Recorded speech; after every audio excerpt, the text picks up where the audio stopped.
আচ্ছা, আপনার জীবনের সবচেয়ে বড় ধাক্কাটা খাওয়ার পর আপনি কি করবেন? একবার কল্পনা করুন তো, যেই চাকরিটার ওপর আপনার পুরো পরিবার নির্ভর করে, যেই চাকরিটার জন্য আপনি নিজের দেশ, নিজের মানুষ সব কিছু ছেড়ে ৭ সমুদ্র ১৩ নদীর ওপারে পড়ে আছেন, সেই চাকরিটা যদি একদিন সকালে হঠাৎ করে চলে যায়, আপনার পায়ের নিচের মাটিটা সরে যাবে, তাই না? মনে হবে আকাশটা বুঝি মাথার উপর ভেঙে পড়েছে। চারদিকে শুধু অন্ধকার দেখবেন আর মনে হবে সব শেষ। আমার আজকের গল্পটা ঠিক এমনই এক মানুষকে নিয়ে, এক প্রবাসীর গল্প, যার সব কিছু একদিনে শেষ হয়ে গিয়েছিল, যার কাছে দেশে ফিরে আসাটা ছিল লজ্জার, অপমানের। কিন্তু সেই মানুষটাই একদিন দেখিয়ে দিয়েছে যে হেরে যাওয়া মানেই শেষ হয়ে যাওয়া নয়, বরং জীবনের সবচেয়ে বড় ধাক্কাটাই হয়তো আপনাকে সবচেয়ে বড় সুযোগটা তৈরি করে দেয়। চলুন আজ সেই অবিশ্বাস্য ঘুরে দাঁড়ানোর গল্পটা শুনি। আমাদের গল্পের নায়কের নাম ধরা যাক আরমান। আর 10টা সাধারণ গ্রামের ছেলের মতোই তার চোখেও ছিল অনেক স্বপ্ন। স্বপ্ন ছিল পরিবারের মুখে হাসি ফোটানোর, ছোট বোনটার বিয়ের টাকা জমানোর, আর বাবার কাঁধ থেকে ঋণের বোঝাটা নামানোর। এই স্বপ্নগুলো পূরণ করার জন্যই সে পাড়ি জমিয়েছিল এক আরবের দেশে। প্রথম সব কিছু ঠিকঠাকই ছিল। নতুন দেশ, নতুন পরিবেশ, নতুন মানুষ। কষ্ট হতো, বাড়ির জন্য মন খারাপ করত, কিন্তু যখন মাস শেষে বেতনের টাকাটা বাড়িতে পাঠাতো আর ফোন করে মায়ের হাসি মুখের কথা শুনতো, তখন সব কষ্ট দূর হয়ে যেত। তার দিনগুলো কাটছিল একটা নির্দিষ্ট রুটিনে। ভোরবেলা ঘুম থেকে ওঠা, সারাদিন কঠোর পরিশ্রম করা, আর রাতে ছোট্ট একটা ঘরে আরও কয়েকজনের সাথে গাদাগাদি করে থাকা। এই ছিল তার প্রবাস জীবন। বিনোদন বলতে ছিল সপ্তাহে একদিন ফোনে পরিবারের সাথে কথা বলা, আর মাঝে মাঝে ইউটিউবে ভিডিও দেখা। সে দেখত কত মানুষ কত কি করছে, কিন্তু সুখ হয়তো আরমানের কপালে বেশি দিন সইল না। বিশ্বজুড়ে অর্থনৈতিক মন্দা দেখা দিল। তার কোম্পানি কর্মী ছাঁটাই করার সিদ্ধান্ত নিল। একদিন সকালে অফিসে যাওয়ার পর ম্যানেজার তাকে ডেকে পাঠালেন। আরমানের হাতে একটা খাম ধরিয়ে দিয়ে খুব সহজ করে বলে দিলেন, কাল থেকে আর তোমার আসার দরকার নেই। কথাটা শুনে আরমানের মনে হলো তার কানের মধ্যে কেউ যেন গরম সীসা ঢেলে দিয়েছে। সে বিশ্বাসই করতে পারছিল না। কত অনুনয় বিনয় করল, কিন্তু কোনো লাভ হলো না। কোম্পানির সিদ্ধান্ত চূড়ান্ত। সেই মুহূর্তে তার মনে হচ্ছিল সে বোধহয় পৃথিবীর সবচেয়ে ব্যর্থ মানুষ। যেই স্বপ্নগুলো নিয়ে সে প্রবাসে এসেছিল, সেই সবগুলো স্বপ্ন এক মুহূর্তে ভেঙে চুরমার হয়ে গেল। চাকরি হারিয়ে কয়েকটা মাস সে পাগলের মতো এদিক ওদিক ঘুরেছে। অন্য কোথাও একটা কাজের আশায় সবার দাঁড়ে দাঁড়ে গিয়েছে, কিন্তু ভাগ্য তার সহায় ছিল না। জমানো টাকাও ধীরে ধীরে ফুরিয়ে আসছিল। বাড়িতেও কিছু জানাতে পারছিল না, কারণ সে জানত এই খবর শুনলে তার অসুস্থ বাবা হয়তো আরও ভেঙে পড়বেন। রাতের পর রাত তার ঘুম আসত না। একাকী ঘরে বসে সে শুধু কাঁদত আর ইউটিউবে অনুপ্রেরণামূলক ভিডিও দেখত। কত রকম ভিডিও তার সামনে আসতো। তার মধ্যে একটা ভিডিও টাইটেল ছিল ব্যর্থ প্রবাসীর সফলতার গল্প। এই ভিডিওগুলো দেখতে দেখতে তার মনে একটা জেদ কাজ করত। সে ভাবত, সবাই যদি পারে তাহলে আমি পারবো না কেন? অবশেষে যখন আর কোনো উপায় থাকল না, তখন ভাঙা মন আর খালি পকেট নিয়ে সে দেশে ফেরার সিদ্ধান্ত নিল। যেই এয়ারপোর্টে সে একদিন স্বপ্ন নিয়ে পা রেখেছিল, সেই এয়ারপোর্ট থেকেই সে ফিরে আসছিল একজন পরাজিত সৈনিকের মতো। গ্রামে ফিরে আসার পর পরিস্থিতি আরও ভয়ঙ্কর হয়ে উঠল। প্রথম কয়েকদিন সবাই সহানুভূতি দেখালেও দিন যত যেতে লাগলো, মানুষের কানাঘুষা আর বাঁকা কথা ততই বাড়তে লাগলো। কিরে, বিদেশ থেকে একেবারে ফিরে এলি যে? শুনলাম চাকরি নাকি চলে গেছে, এখন কি করবি?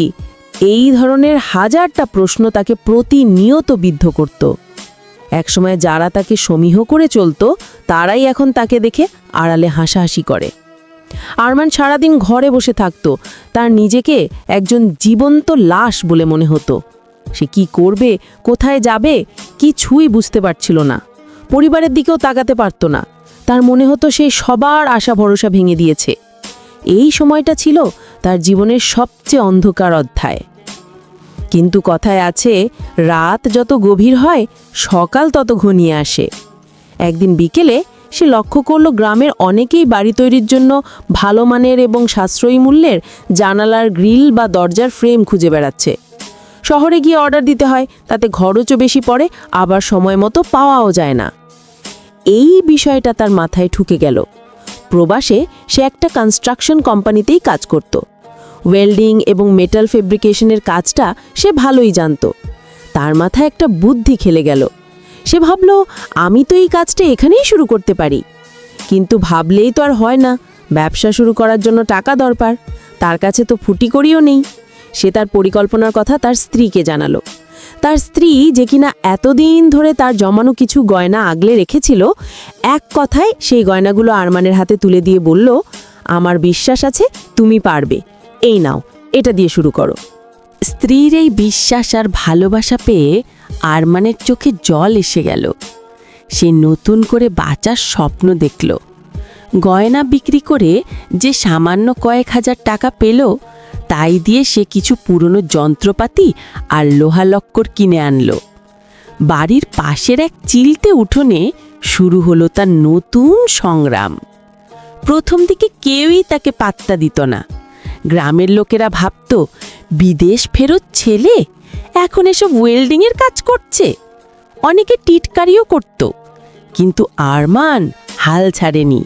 সে দিন রাত এক করে কাজ করতে লাগলো। তার লক্ষ্য ছিল একটাই, বাজারের সেরা মানের জিনিসটা সবচেয়ে কম দামে মানুষের কাছে পৌঁছে দেওয়া।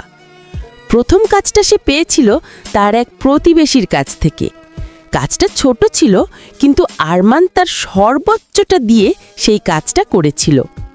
সেই প্রতিবেশী আরমানের কাজে এতটাই খুশি হয়েছিলেন যে তিনি মুখে মুখেই তার প্রশংসা সবার কাছে করতে লাগলেন। এরপর ধীরে ধীরে 1-2 করে কাজের অর্ডার আসতে শুরু করলো। আরমান শুধু কাজই করত না, সে কাজের সাথে নিজের সততা এবং আন্তরিকতাও মিশিয়ে দিয়েছিল। সে কখনো কাউকে ঠকাতো না, যা বলতো তাই করত এবং সব সময় মতো ডেলিভারি দিত। তার এই গুণগুলোর কারণেই খুব অল্প সময়ের মধ্যে তার সুনাম চারিদিকে ছড়িয়ে পড়ল। আশেপাশের গ্রাম থেকেও মানুষ তার কাছে কাজ করাতে আসতে শুরু করলো। কাজের চাপ যখন বাড়তে শুরু করলো, তখন সে গ্রামেরই 2 বেকার ছেলেকে তার সাথে কাজে নিল। যে আরমান একদিন চাকরির জন্য মানুষের দাঁড়ে দাঁড়ে ঘুরত, সেই আরমানই এখন অন্যকে চাকরি দিচ্ছে। বিষয়টা ভাবতেই তার ভেতরটা গর্বে ভরে উঠত। ব্যবসাটা ধীরে ধীরে বড় হতে লাগলো। উঠোনের সেই ছোট্ট কারখানা এখন একটা বড় ওয়ার্কশপে পরিণত হয়েছে। সেখানে এখন 10-12 জন কর্মচারী কাজ করে। আরমান এখন শুধু গ্রিল বা দরজা বানায় না, সে এখন স্টিলের আকর্ষণীয় গেট, সিঁড়ির রেলিং এবং নানা ধরনের আসবাবপত্রও তৈরি করে। তার তৈরি করা পণ্যের মান এতটাই ভালো যে এখন শহর থেকেও বড় বড় ঠিকাদাররা তার কাছে অর্ডার দিয়ে যায়। যে মানুষটাকে একদিন সবাই ব্যর্থ প্রবাসী বলে তিরস্কার করত, সেই মানুষটাই এখন গ্রামের একজন সম্মানিত ব্যবসায়ী। সে এখন অনেকের কাছে অনুপ্রেরণার নাম। সে প্রমাণ করে দিয়েছে যে চাকরি চলে যাওয়া মানে জীবন শেষ হয়ে যাওয়া নয়, বরং এটা হয়তো নতুন কিছু শুরু করার একটা সংকেত। তারই ঘুরে দাঁড়ানোর গল্পটা ছিল মাসানি একটা 0 থেকে হিরো হয়ে ওঠার বাস্তব উদাহরণ।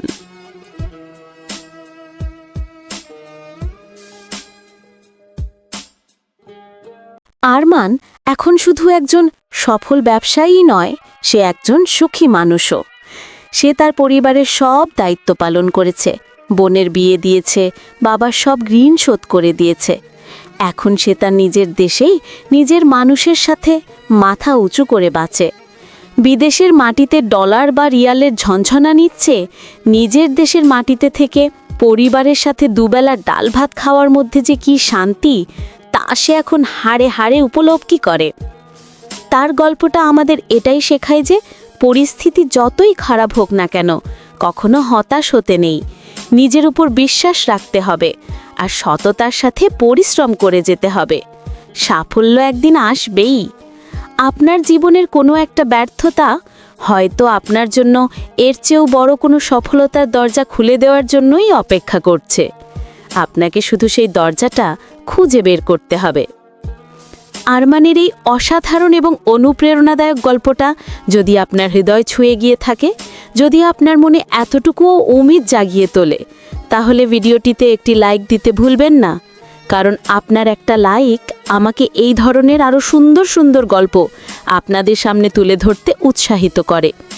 আর আপনি যদি এমনই হৃদয় ছুঁয়ে যাওয়া এবং ভালোবাসার গল্পগুলো নিয়মিত শুনতে চান, তাহলে অবশ্যই আমার চ্যানেলটা সাবস্ক্রাইব করে পাশে থাকবেন। কারণ এই চ্যানেলে আমি শুধু গল্পই বলি না, আমি ভালোবাসার কথা বলি, ঘুরে দাঁড়ানোর কথা বলি। দেখা হবে পরবর্তী কোনো নতুন গল্পে। ততক্ষণ পর্যন্ত ভালো থাকবেন আর ভালোবাসার সাথেই থাকবেন।